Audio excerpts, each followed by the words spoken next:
School থেকে এক শিক্ষকের ঝুলন্ত দেহ উদ্ধার, ঘটনায় ব্যাপক চাঞ্চল্য।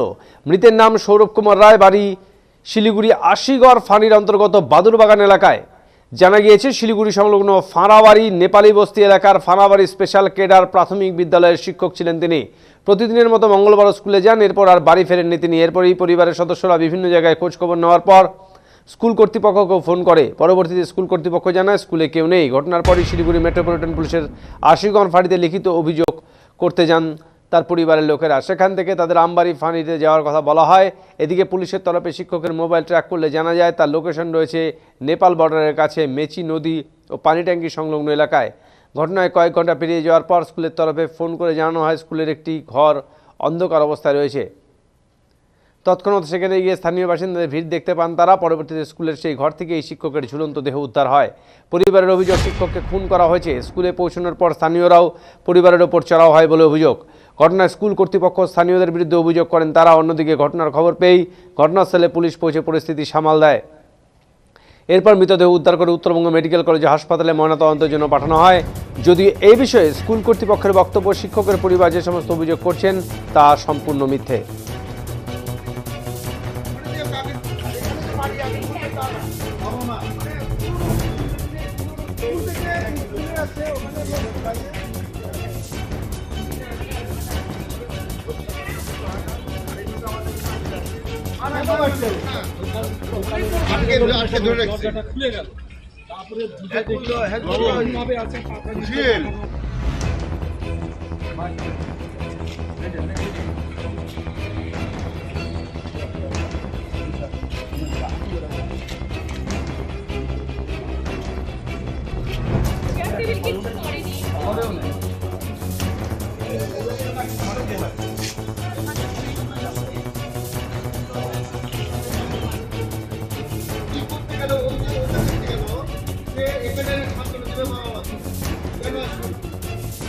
মারা গেছে তো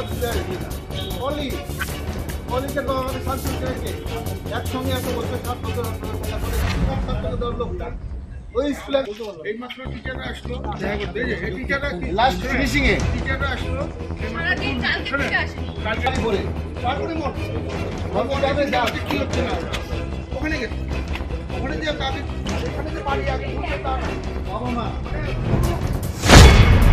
দুপুরে সকালে স্কুলে যায়, ও রেগুলার যেভাবে যায় সেভাবে 12টার দিকে স্কুলে যায়, স্কুল করে এবং ওখানকার টিচাররা বলে 15-2টা পর্যন্ত তাদের সাথে দেখা হয়েছে, কথা হয়েছে। না 15-2টার সময় একটা কাজও বলছে, কাজও করছে, হ্যাঁ সবকিছু হয়েছে। 15-2টার পরে 3টার দিকে বাড়ি ফিরে আসে প্রতিদিন, 2:30-3টার দিকে বাড়ি ফিরে আসে। বাড়ি আরো আগে আসার কথা কিন্তু আসেনি। আচ্ছা, এক্সাম ছিল, আসে নাই। না আসার পরে সবাই চিন্তায় আছে, 3টার ভিতর চলে আসে, অন্তত এত দেরি হওয়ার কথা না, 3টার আগেই আসে। কিন্তু না আসাতে সবার কাছে ফোন করে, টিচারকেও ফোন করে, ওনারা বলে যে ওটা কেউই নেই, হ্যাঁ বেরিয়ে গেছে। আচ্ছা, আমার মনে হয় যে সন্দেহ মানে কি, এটা হয়তো কোথাও মেরে এখানে রাখতে পারে সিনেমা স্টাইলে, আর নতুবা ওখানেই মারা। মোবাইলটা নিয়ে ওই কোথাও ওই মোবাইলটা পকেটে আছে, পকেটে দেবেন, মোবাইলটা পকেটে রেখে দিয়েছে।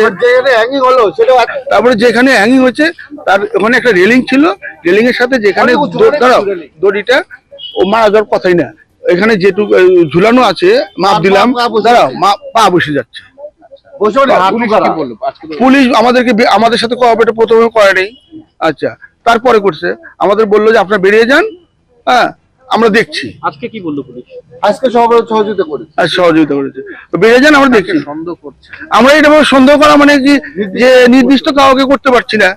তো ওর মতো ছেলের সাথে আপনি এলাকায় দেখতে পারেন, এটা মানে কারোর সাথে ওর কোনো সম্পর্ক মানে এরকম কিছু নেই, ও পরিষ্কার ছেলে। হয়তো পুলিশ বললো সৌরভ কুমার রায়, বয়স আপনি 32।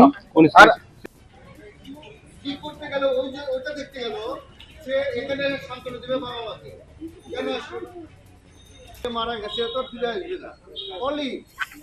অলিকে বাবা মাকে শান্তনু দেবে কে একসঙ্গে এত বছর 7 বছর